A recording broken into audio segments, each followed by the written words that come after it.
বিরল বিলুপ্তপ্রায় প্রাণীদেরকে নিয়ে অনেককে উদ্বেগ প্রকাশ করতে দেখা যায়, কিন্তু বাস্তবের মাটিতে দাঁড়িয়ে প্রকৃত সহমর্মিতা কজন করে বলুন তো?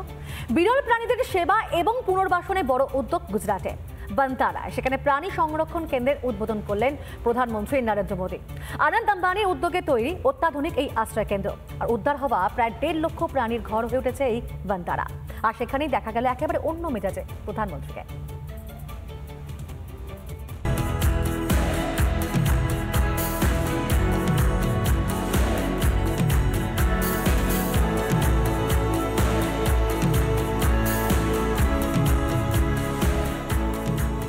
কাছের এক প্রান্তে প্রধানমন্ত্রী নরেন্দ্র মোদী, ওপারে কেশর ফুলিয়ে দাঁড়িয়ে বিশাল আকার পশুরাজ।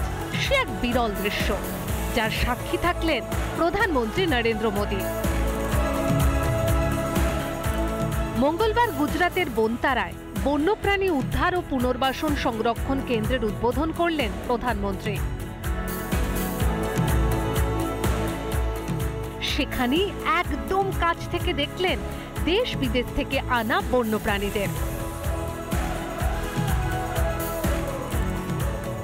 কখনো প্রধানমন্ত্রীকে দেখা গেল সিংহ শাবককে নিজের হাতে দুধ পান করাতে, কখনো বা খেললেন গন্ডারের সঙ্গে, হাতে করে খাইয়ে দিলেন গাজর। কখনো আবার কাচের ঘেরাটোপের বাইরে থেকে মোদী হাত মেলালেন বাঘের সঙ্গে। বিরল ওকাপি, ক্যারাকল, জেব্রা, জিরাফ, কুমির, সাপ, হাতি, কচ্ছপ, ওরাংওটাং কি নেই বলুন তো? তাদের সকলের সঙ্গে মোদী বেশ খানিকটা সময় কাটান। বনতারা আসলে শিল্পপতি মুকেশ আম্বানি পুত্র অনন্ত আম্বানির মস্তিষ্ক প্রসূত। 2000-এরও বেশি প্রজাতির প্রাণীর আশ্রয়স্থল এই বনতারা। 1.5 লক্ষেরও বেশি প্রাণী রয়েছে বনতারায়। বিভিন্ন জায়গা থেকে উদ্ধার এবং বিপন্ন প্রাণীদের আশ্রয়স্থল এই বনতারা। শুধু তাই নয়, তাদের চিকিৎসার জন্য রয়েছে আলাদা হাসপাতাল, যেখানে এমআরআই, সিটি স্ক্যান, আইসিইউর ব্যবস্থা রয়েছে। সেই হাসপাতালও ঘুরে দেখেন প্রধানমন্ত্রী মোদী। বনতারার এই উদ্যোগকে সাধুবাদ জানিয়েছেন প্রধানমন্ত্রী।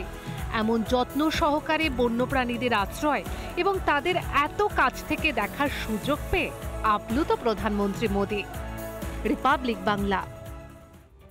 নানা ধরনের কন্টেন্ট দেখার জন্য লাইক করুন, শেয়ার করুন আমাদের ফেসবুক পেজ, সাবস্ক্রাইব করুন আমাদের ইউটিউব চ্যানেল। পাশাপাশি অন্যান্য ব্রেকিং নিউজের জন্য অবশ্যই চোখ রাখুন রিপাবলিক বাংলায়।